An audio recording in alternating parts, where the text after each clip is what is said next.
सल्तनत काल हिस्ट्री का मोस्ट इंपॉर्टेंट क्वेश्चन, जो कि सभी एग्जाम के लिए जो मोस्ट इंपॉर्टेंट क्वेश्चन होने वाला। और इसमें हम जो 20 क्वेश्चन का जो है टेस्ट लगाएंगे और 20 में से आपका कितना क्वेश्चन सही हुआ ये भी आप जरूर से बताइएगा कमेंट में। और इसका पीडीएफ चाहिए तो डिस्क्रिप्शन में लिंक मिल जाएगा, वहां से आप डाउनलोड कर लीजिएगा। कुछ पीडीएफ अभी अपलोड नहीं किया गया, कुछ को कर दिया गया, ठीक है। सारे को धीरे धीरे अपलोड कर दिया जाएगा, पीडीएफ सारा जो रखा हुआ है, ठीक है। और ये तो फर्स्ट क्वेश्चन यहाँ पर दिया गया है, दिल्ली सल्तनत शासित हुआ था कुल कितनी राजवंशों के द्वारा, ठीक है, ये आपको बताना है। तो अगर जिसका आंसर आपको पता है तो जरूर से कमेंट में बताइएगा, ठीक है। तो दिल्ली सल्तनत जो है ये जो 5 राजवंशों द्वारा जो है शासित किया गया था, ठीक है। तो यानी कि जो आपका सी आंसर आपका राइट होने वाला है। तो ये हम 5 राजवंश को देख लेते हैं, ये 5 राजवंश थे कौन, ठीक है। तो सबसे पहले आपका था गुलाम वंश था। कौन सा वंश था? गुलाम वंश था, ठीक है। और गुलाम वंश जो कब तक था? तो ये 1206 से जो है, ये भी आपको पता रहना चाहिए क्योंकि एग्जाम में जो ये भी पूछता है। 1206 से जो 1290 ये जो है 90 तक कौन सा वंश चला था? गुलाम वंश चला था, ठीक है। उसके बाद से आपका खिजली वंश आता है, ठीक है, खिजली वंश आता है। तो ये खिजली वंश आता है, ठीक है। और खिजली वंश कब तक चलता है? तो ये 1290 से जो है 1290 से जो 1220 तक जो है कौन सा वंश चलता है? खिजली वंश चलता है, ठीक है। और उसके बाद से जो खिजली वंश के बाद आपका तुगलक वंश आता है, ये जो आपका तुगलक वंश आता है। और ये कब तक चलता है तुगलक वंश? तो 1200 कह रहे हैं 1320 से जो लेकर जो है 1413 तक चलता है, ठीक है। तो तुगलक वंश जो है 1320 से जो 1413 तक चलता है। और उसके बाद तुगलक वंश के बाद आपका सैयद वंश आता है। तो सैयद वंश आता है, यहाँ पर हम लिख देते हैं सैयद वंश।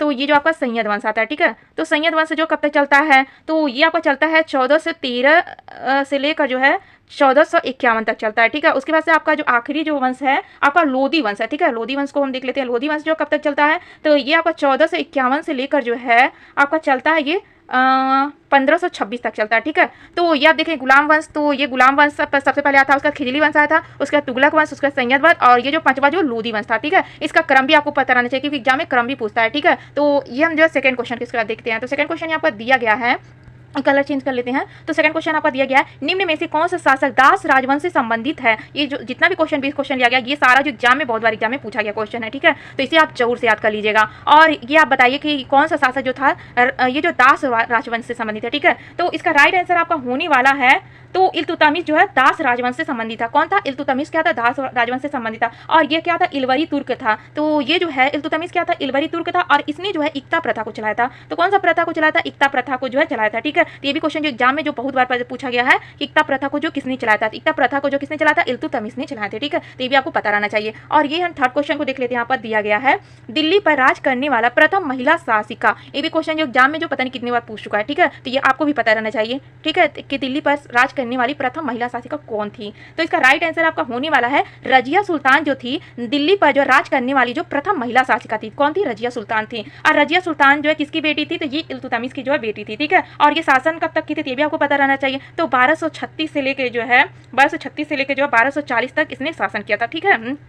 और ये हम देख लेते हैं फोर्थ क्वेश्चन क्या दिया गया है। तो फोर्थ क्वेश्चन आपको दिया गया है, बाजार नियंत्रण प्रणाली किसने प्रारंभ की थी, ठीक है। ये क्वेश्चन जो एग्जाम में जो बहुत बार पूछा गया कि बाजार नियंत्रण प्रणाली जो किसने जो प्रारंभ की थी, ठीक है। तो इसका राइट आंसर आपको पता है तो जरूर से कमेंट में बताइएगा। वैसे बाजार नियंत्रण प्रणाली जो थी प्रारंभ में जो किसने किया था? अलाउद्दीन खिजली ने किया था, ठीक है। यानी कि जो आपका बी आंसर आपका राइट होने वाला है, ठीक है। तो अलाउद्दीन के बाजार नियंत्रण के विषय में जानकारी जो है तारीख ए फिरोशाही से जो मिलता है, ये भी आपको पता रहना चाहिए। और ये हम देख लेते हैं 5 क्वेश्चन आपको दिया गया है, अलाउद्दीन खिजली ने मूल्य नियंत्रण नीति किसके भले के लिए लागू की थी, आपको बताना है, ठीक है। तो अलाउद्दीन खिजली ने मूल्य नियंत्रण नीति किसके भले के लिए लागू की थी? तो अलाउद्दीन खिजली ने जो सैनिकों के भले के लिए जो है मूल्य नियंत्रण प्रणाली को जो है शुरू की थी, ठीक है। और ये आपको पता रहना चाहिए। और अलाउद्दीन के जो मूल्य नियंत्रण का उद्देश्य जो था न्यूनतम वेतन द्वारा ज्यादा से ज्यादा जो है सैनिकों को रखना था, ठीक है। और ये जो है दिल्ली में जो है लागू था कुछ विद्वानों के अनुसार, ये भी आपको पता रहना चाहिए। और ये हम देख लेते हैं, यहाँ पर 6 क्वेश्चन दिया गया है।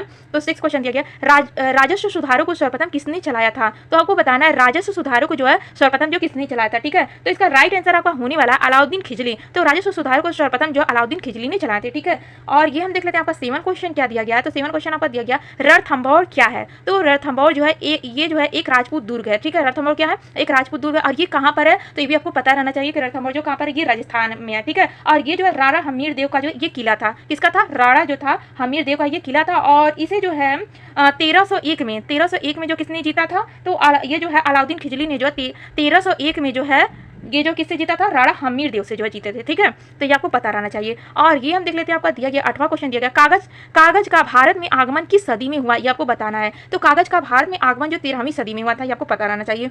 और ये हम 9 क्वेश्चन को देखते हैं, आपका क्या दिया गया है। तो ये आपका 9वां क्वेश्चन दिया गया, राजा देवी अधिकार से जो है संपन्न है, इससे मिलता जुलता सिद्धांत, राजा की गरिमा इस दूसरे सिद्धांत को प्रतिपादित करने वाला प्रथम मुस्लिम शासक था। तो ये आपको बताना है कौन था। ठीक है, इसका राइट आंसर आपका होने वाला है डी, बलबन था। ठीक है, और ये हम देख लेते हैं, आपका दिया गया 10वां क्वेश्चन क्या दिया गया। ये आपका जो दिया गया है 10वां क्वेश्चन दिया गया, सेना को वेतन देने की प्रणाली का विधान किसने शुरू किया है। ठीक है, ये आपको बताना है। तो इसका राइट आंसर आपका हो जाएगा अलाउद्दीन खिलजी ने किया है। ठीक है, सेना को वेतन देने की प्रणाली मतलब जो है ये नगद वेतन से कहा गया है। ठीक है, कि ये जो है सैनिकों को जो वेतन देने का संबंध जो नगद वेतन से है। और ये हम 11वां क्वेश्चन को आपको देखते हैं क्या दिया गया है। तो ये 11वां क्वेश्चन दिया गया है, निम्नलिखित में से किसने अपनी राजधानी दिल्ली से जो है देवगिरी स्थानांतरित की। तो किसने किया था। तो इसका राइट आंसर आपका होने वाला है मोहम्मद बिन तुगलक जो थे, इन्होंने जो दिल्ली से जो ये जो देवगिरी जो स्थानांतरित किए थे अपनी राजधानी। ठीक है, ये आपको पता रहना चाहिए। और ये हम देख लेते हैं 12वां क्वेश्चन क्या दिया गया है आपका, विजयनगर साम्राज्य का हिंदू राजवंश निम्नलिखित की पराजय से समाप्त हुआ था। तो ये राम राय के पराजय से जो समाप्त हुआ था, बी आंसर आपका राइट होने वाला है। और ये हम 13वां क्वेश्चन को देखते हैं, यहाँ पर दिया गया है नुनीज पुर्तगाली यात्री विजयनगर किसके शासनकाल में आया था। तो ये जो अच्युत राय के शासनकाल में आया था, बी आंसर आपका राइट होने वाला है। ठीक है, और ये हम 14वां क्वेश्चन को देखते हैं, आपका दिया गया सूची फर्स्ट को के जो स्थापत्य लक्षणों का सूची सेकंड में दिए गए राजवंशों से सुमेलित कीजिए। तो सबसे हम सुमेलित कर लेते हैं इसको, पहले कलर चेंज कर लेते हैं। ठीक है, बड़े पत्थरों के ब्लॉकों और न्यूनतम अलंकरण जो किससे संबंधित है, तो ये जो तुगलक वंश से संबंधित है। ठीक है, और ये जो शुद्ध मेहरबा का संबंध जो गुलाब वंश से संबंधित है। अर्ध गुम्बद महाद्वार जो है ये मुगल वंश से संबंधित है। ठीक है, और दोहरे गुम्बद और मोटी दीवारें जो लोधी वंश से संबंधित है। ठीक है, तो ये आपका जो है ये आपका जो इस तरह मिलाएंगे तो ये आपका राइट हो जाएगा। ठीक है, और ये हम जो 15वां क्वेश्चन को देखते हैं, आपका दिया गया है अमीर खुसरो का जन्म स्थान। तो अमीर खुसरो का जन्म स्थान कहाँ है, तो ये जो पटियाली में है। ठीक है, सी आंसर आपका राइट हो जाएगा। और ये हम देख लेते हैं, आपका दिया गया है 16वां क्वेश्चन यहाँ पर दिया गया है। ठीक है, निम्नलिखित का मिलान कीजिए। तो हम मिलान कर लेते हैं इसका। तो अमीर खुसरो का संबंध जो है अलाउद्दीन खिलजी से है। अलाउद्दीन खिलजी किससे संबंधित है, अमीर खुसरो का संबंध अलाउद्दीन खिलजी से है। जियाउद्दीन बर्नी का संबंध जो है फिरोज शाह तुगलक से है। ठीक है, जियाउद्दीन बर्नी का संबंध जो फिरोज शाह तुगलक से है। और इब्न तुत्ता का संबंध जो है ये जो मोहम्मद बिन तुगलक से है। ठीक है, और मिनहाज उस सिराज का संबंध जो इल्तुतमिश से है। तो इस तरह आपका मैचिंग हो जाएगा। ठीक है, और ये हम देख लेते हैं 17वां क्वेश्चन क्या दिया गया है, ये आपका निम्न का मिलान कीजिए, हमें इसे भी मिलान करना है। ठीक है, तो ये आपका दिया गया है हजरत निजामुद्दीन औलिया। तो हजरत निजामुद्दीन औलिया का संबंध जो है सूफी संत थे। ये क्या थे, सूफी संत थे। ठीक है, अब मलिक काफूर का संबंध जो क्या था, इसे 1000 दिनार भी कहलाता था। ठीक है, मलिक काफूर। और अलाउद्दीन खिलजी का संबंध जो था ये जो नियंत्रक दाम एवं राशन की शुरुआत से था। ठीक है, तो इसका जो फर्स्ट पे मैचिंग हो जाएगा। ये जलालुद्दीन का संबंध जो आपको बताना है, ये जो दास राजवंश उखाड़ फेंके थे। ठीक है, तो ये जो जलालुद्दीन क्या किए थे, दास राजवंश को उखाड़ फेंके थे। तो इस तरह का मिलान सही होगा। ठीक है, और ये हम 18वां क्वेश्चन को देखते हैं, आपको दिया गया है निम्नलिखित को दिल्ली पर उनके शासन तिथि क्रम के अनुसार व्यवस्थित कीजिए। ठीक है, तो इसे हम व्यवस्थित कर लेते हैं। तो सबसे पहले आपको देखना है, सबसे पहले जो है कौन आया था। तो आप देखेंगे सबसे पहले जो आपका इल्तुतमिश का शासन किया था। ठीक है, इल्तुतमिश के बाद से आपका इल्तुतमिश की बेटी जो रजिया सुल्तान, रजिया सुल्तान ने जो शासन किया था। ठीक है, तो रजिया सुल्तान के बाद से उसका भाई जो था नसरुद्दीन, उसने शासन किया था। और चौथे नंबर पे आपका जो बलबन हो जाएगा। ठीक है, तो इस तरह आपका जो देखेंगे कौन सा राइट आंसर आपका हो जाएगा सही, तो देखेंगे आपका जो डी आंसर आपका क्या हो जाएगा, राइट हो जाएगा। ठीक है, तो डी आंसर आपका राइट होने वाला है। और ये हम देख लेते हैं, आपका दिया गया है 19वां क्वेश्चन आपका दिया गया निम्नलिखित में से कौन सा विद्वान भारत में महमूद गजनवी के साथ जुड़ा था। तो आपको बताना है कौन सा विद्वान जो था महमूद गजनवी के साथ जुड़ा था। तो महमूद गजनवी के साथ जो अलबरूनी जुड़े थे। ठीक है, तो यानी कि जो है ये आंसर आपका राइट होने वाला है। ठीक है, महमूद गजनवी के दरबारी कवि एवं इतिहासकारक था। तो ये कौन था, ये जो कवि भी था और इतिहासकारक था अलबरूनी। ठीक है, और ये हम देख लेते हैं, आपका 20वां क्वेश्चन दिया गया प्रसिद्ध पारसी पर्व नवरोज को भारत में निम्न में से किसने प्रारंभ किया था। तो ये बलबन ने जो नवरोज को किसने प्रारंभ किया था, बलबन ने प्रारंभ किया था। ठीक है, आपको पता रहना चाहिए। अब 20 में से आपका कितना क्वेश्चन चाहिए ये कमेंट में जरूर बताएगा। वीडियो पसंद आएगा तो इसे लाइक और सब्सक्राइब भी करिएगा फ्रेंड्स। वीडियो देखने के लिए आपको धन्यवाद।